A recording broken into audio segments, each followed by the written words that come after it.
ഇതിൻ്റെ കുഴപ്പം സെൽഫ് എടുക്കത്തില്ല. ചെറിയ ടക്ക് ടക്ക് എന്നുള്ള അടി മാത്രമേ ഉള്ളൂ, റിലേയുടെ അത് അടി മാത്രമേ ഉള്ളൂ. അതിൻ്റെ കുഴപ്പമൊന്നും നോക്കാം. സൗണ്ട് കേൾക്കുന്നുണ്ടോ എന്ന് നിങ്ങൾക്ക് അറിയാൻ പറ്റുന്ന ടക്ക് ടക്ക് നടിയേ ഉള്ളൂ. നമുക്ക് നോക്കാം എന്താ കുഴപ്പമില്ല. നമുക്ക്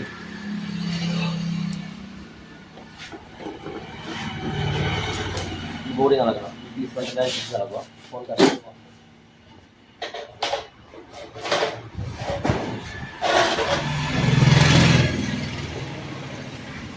അത് നമുക്ക് അതിൻ്റെ റിലേ നോക്കാം.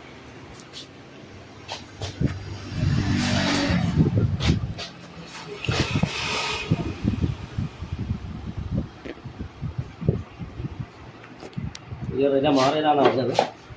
നമുക്ക് നോക്കാം എന്ത് കുഴപ്പമൊന്നും.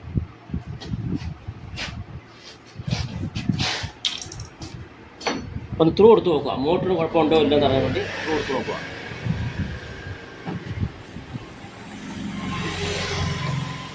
സ്റ്റാർട്ടർ പ്രശ്നം മാറാൻ വന്നതാ, നമ്മൾ ചെക്ക് ചെയ്ത് നോക്കിയിട്ട് മാറുന്നുള്ളൂ.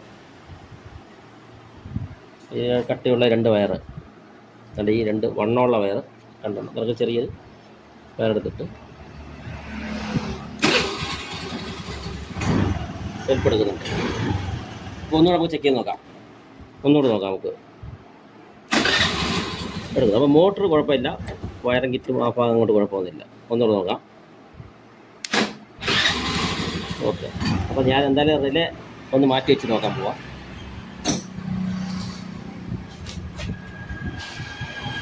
പുതിയ റിലേ, പഴയ റിലേ, ഇതും അധികം പഴക്കമില്ലാത്ത റിലേ ആണ്. എന്തായാലും നമുക്ക് റിലേ പോകാം. റിലേ പുതിയ മേടിച്ചിട്ടുണ്ട്. ചിലത് മൊത്തം ക്ലാവായിരുന്നു കേട്ടോ. ഇപ്പോൾ ഈ വണ്ടി കഴുകുന്നതിനകത്ത് വെള്ളം കയറുന്നതാ. നമുക്കിതിനകത്ത് WD-40 ഇങ്ങനെ അടിച്ച് കൊടുക്കാം. ലാഭോ കാര്യങ്ങളുണ്ട് കൂട്ടം.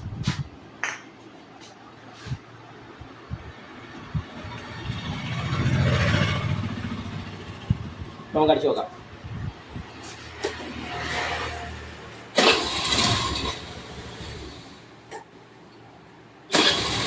ഇങ്ങനത്തെ പ്രശ്നം വരുമ്പോൾ ആദ്യം മോട്ടർ അടക്കാൻ നിൽക്കണ്ട, നമുക്ക് ചെക്ക് ചെയ്ത് നോക്കാം സ്വിച്ച് ആണോ എന്ന്. റിലേ അടന്ന് ടക്ക് ടക്ക് അടി ഉണ്ടാക്കുന്നു.